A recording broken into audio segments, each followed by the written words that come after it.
Today, we're going to be talking about pelvic pain and pain with penetration.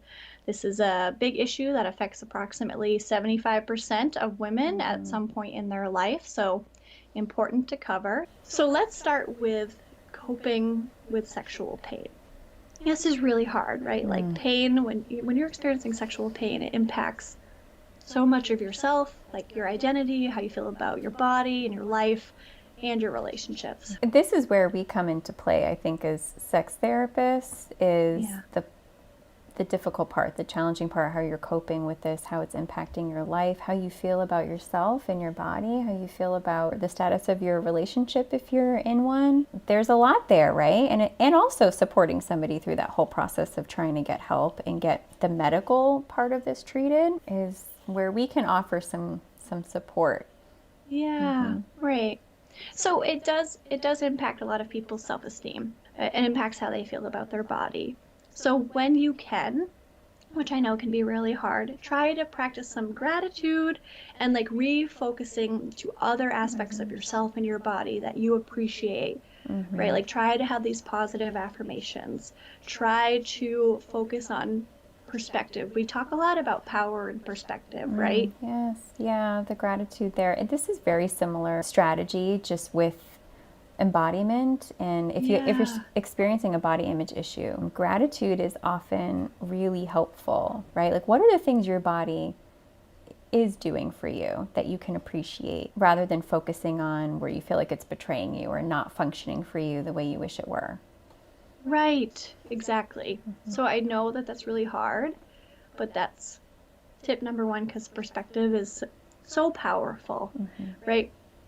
The worse you feel about yourself and the more that you're stuck in this negative perspective, the more tension and stress you're going to have. And tension and stress is also highly related to pain. Is that the reason for your pain? No, but it does contribute to it. Right. It's going to worsen that. This kind of reminds me of our video on erectile dysfunction. Yes, with absolutely. Like the overthinking and hyperfixating and feeling so anxious and worried about, am I going to be hard? Am I going to be hard enough? How hard, Exactly. That inadvertently causes more problems, because you really need to be relaxed to have a full erection.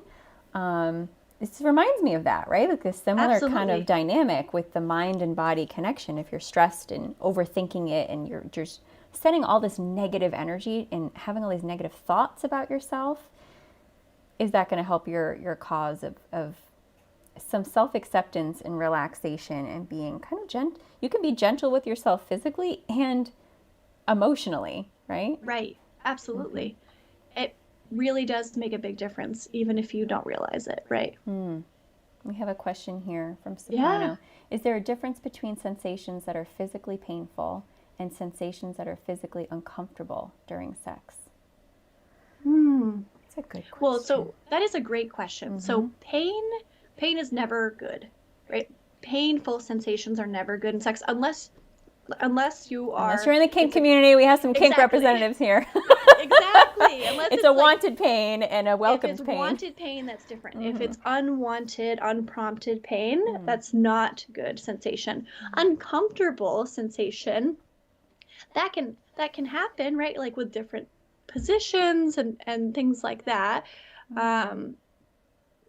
That's where I go. Where do you go? It kind of makes me think of that pain scale, that if you're at like a 0, well, a 0 would be no pain, a 1, a 2, maybe a 3, like you might be registering that as, ooh, this is uncomfortable. I'm not like at an ouch, oof, that hurts place, but like something about this it's not feeling pleasurable.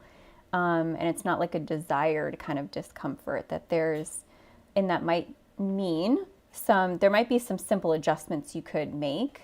Right, like lubrication or changing the position, having more foreplay time, right? Like, that's where my mind goes, that the uncomfortable part might mean that you could make some adjustments there in the moment, and you should honor that feeling, I think, and pay attention to it, rather than be like, oh, it's just a little bit uncomfortable. Power through. Right, we're here to enhance pleasure, not just like get through it, right? Like we don't want that to be the mentality. Yeah, and so that might be where maybe some communication comes to play, where you say, "Oh, something feels a little bit off. Let's pause for a second and try a couple of changes and see if that helps." Yes. I hope that answers your question, Soprano. Yeah. Okay, so next tip for coping with sexual pain, relaxation exercises, right? Like we said, tension is related to more pain. So the more that you can relax inside the bedroom and outside the bedroom, the better. Like relaxing both ways. Go ahead. I'm going to take this in a weird direction. Have you heard that like the fear receptors in the brain are like kind of near the pain, where we process pain, so that like fear and pain kind of, that's why if you're more fearful, pain can feel stronger? Or am I just like, am I just throwing a myth out there? I'm not doubting it, but I haven't heard it. Like, you know how they say like your sense of smell is so strongly associated with memory, because your olfactory bulb, where you process your sense of smell, is just literally anatomically right next to the part of the brain that processes memory and stores memories. And that's why that sense, you all know what I'm saying? Yeah. Thank you. Is the strongest sensation associated with memory. And so I've kind of wondered, or I feel like I've heard this, but I mean, feel free to, if anyone wants to Google and let us know in the chat, please. Like if where you process fear, perhaps the amygdala maybe, is that near where we identify pain, a pain response. Good question. I don't know. Just decided we'll have to do some research. Just decided to throw that out there. It sounds very smart and like it makes sense, but it could totally be bogus. Could be true though. So, What are your favorite relaxation exercises? You're like, can we please get this back on track? Okay, my favorite, and I do this even when I'm working with clients, because sometimes when we are working with clients, you know, they might have a very heavy session. Maybe they're sharing a lot of very heavy traumatic, you know, parts of themselves and their experience. And so we feel that, right? Like sometimes I feel like, whew, like this is feeling like a lot.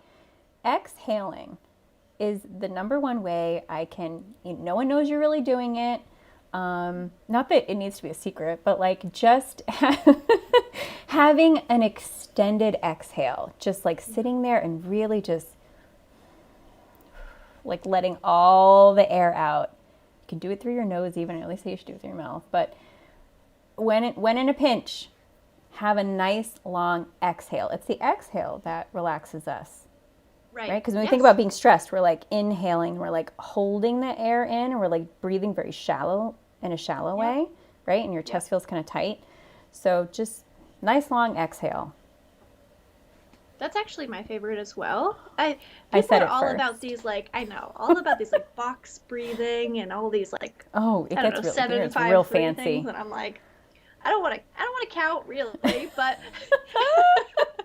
as long as you're exhaling longer than you're inhaling, you're doing a great job at regulating your nervous system. Yeah. Right? Yeah. The only thing I would add to that is when you do inhale, try to breathe in through your belly, right? Not breathing. Shallow into your chest like you were talking about. We do breathe really shallowly.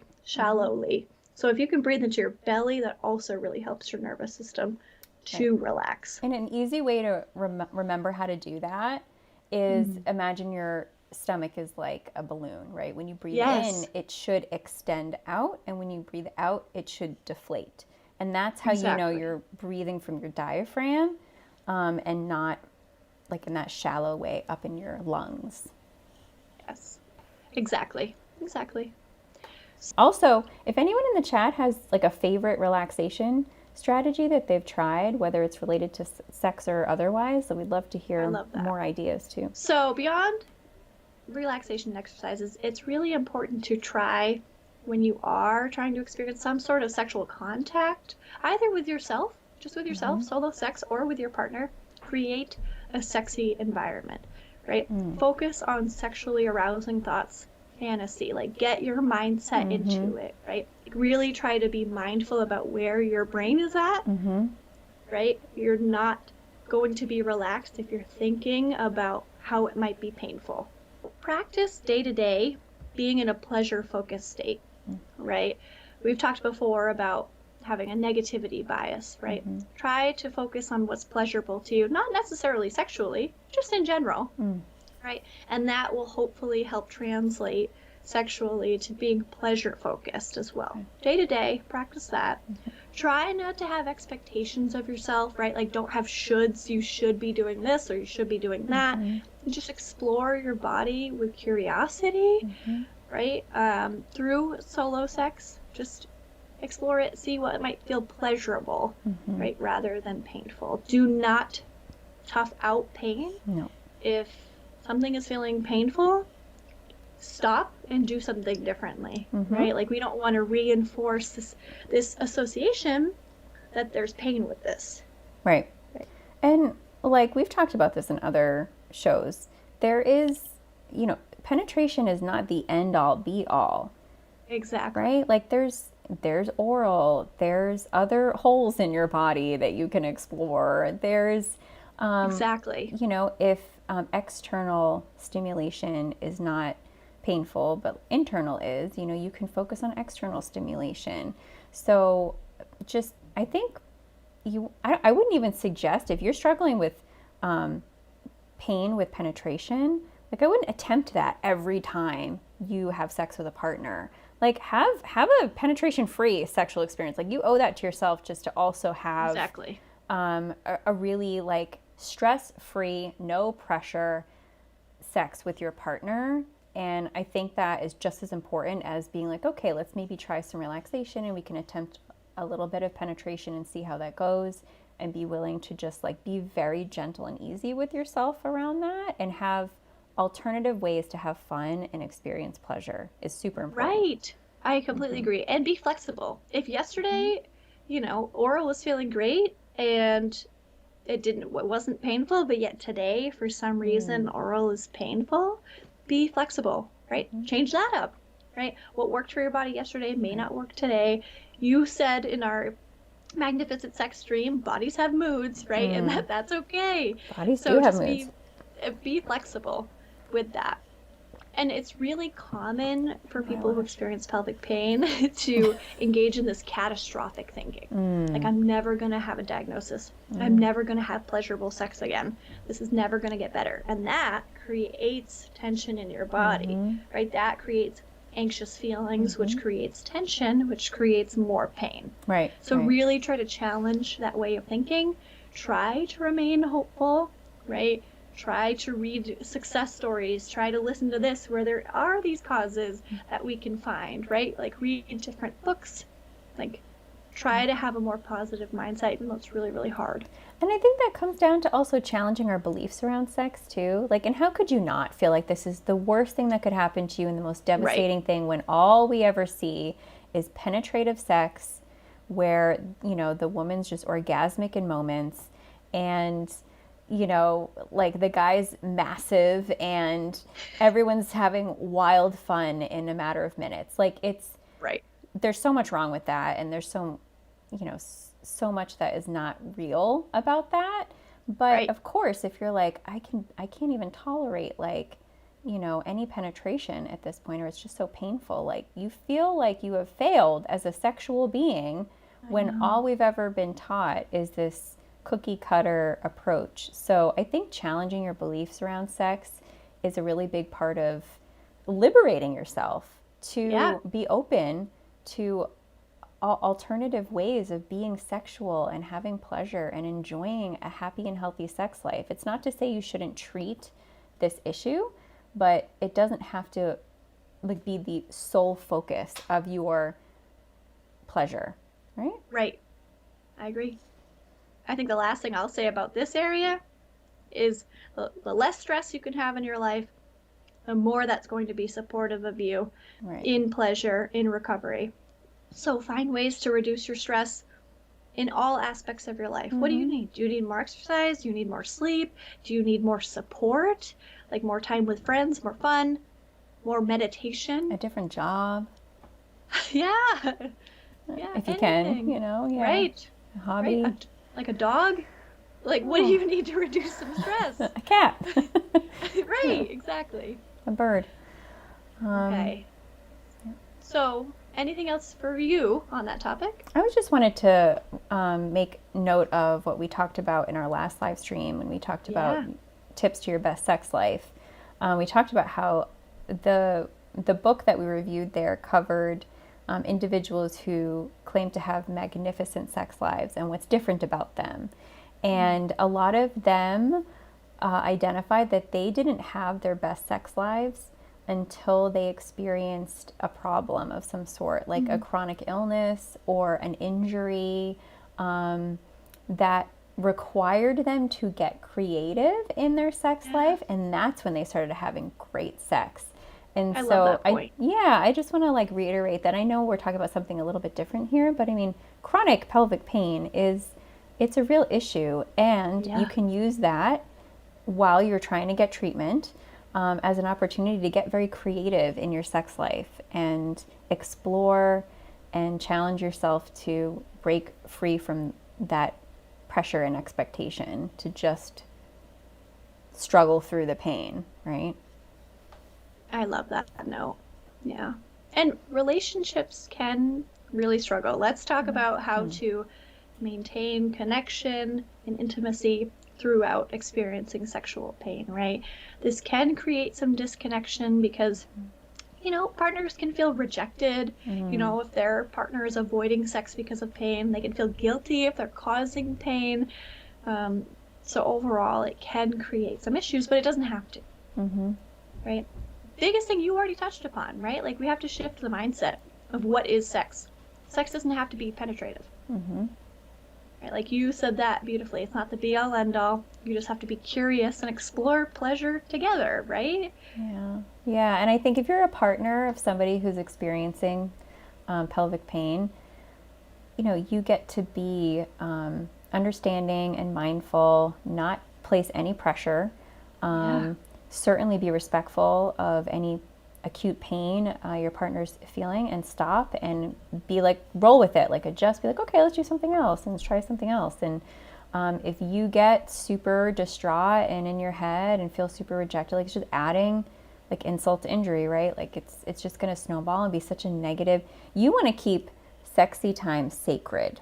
You really want to try to keep negativity and like, big reactions out of that situation, because for the same reason we've been talking about, it gets in your head and then you start overthinking things, then your body starts having a very anxious response for both partners, and then you have to really work through that. So really try to regulate your emotions and be open-minded and curious and be flexible.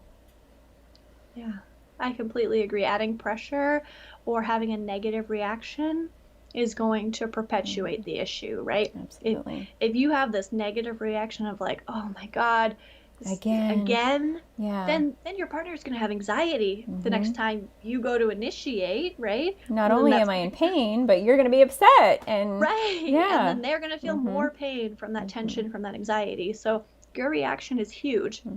We talked about this, I believe, in our penis problems. Yes.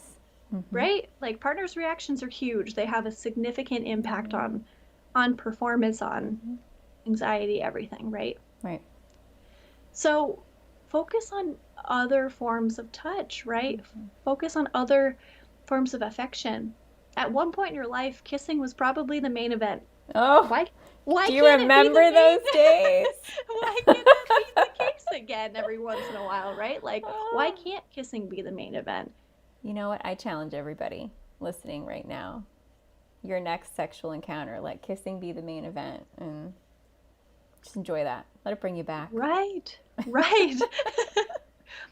Massage, whatever, like prioritize other forms of touch, right? And it's really important to communicate through all of this. We have a whole stream on communication around sex and having better sex. And so I would encourage people to check that out, to learn how to validate and empathize and be a good communicator around this type of thing, which can be really hard. Yeah, takes practice, skill. It does. Trial and error. You're not going to get it perfect. You're going to mess up. You're going to say, wish you had said things a little differently, but you keep trying, you do your research, and you'll get better at it. Right, exactly. focus on strengthening other areas of your relationship, right? Maybe your relationship could use some work on the companionship, on having fun together and friendship, or building trust, right? Yeah, Maybe sex you work doesn't on have to be those. in the front Yeah, seat, right? It doesn't, we definitely go through seasons of life where like it's not the most important thing in your relationship, and that's okay. right. Right, exactly. So just focus on strengthening all these other areas. So these are all strong as you work through this recovery, right? Be flexible, right? Just like we're asking someone coping with sexual pain to be flexible as a couple, right?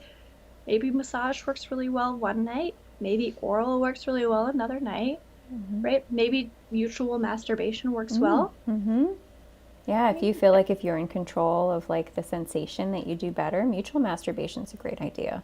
Yeah, and then maybe also you're teaching your partner what feels pleasurable versus painful. Yeah, demonstrating.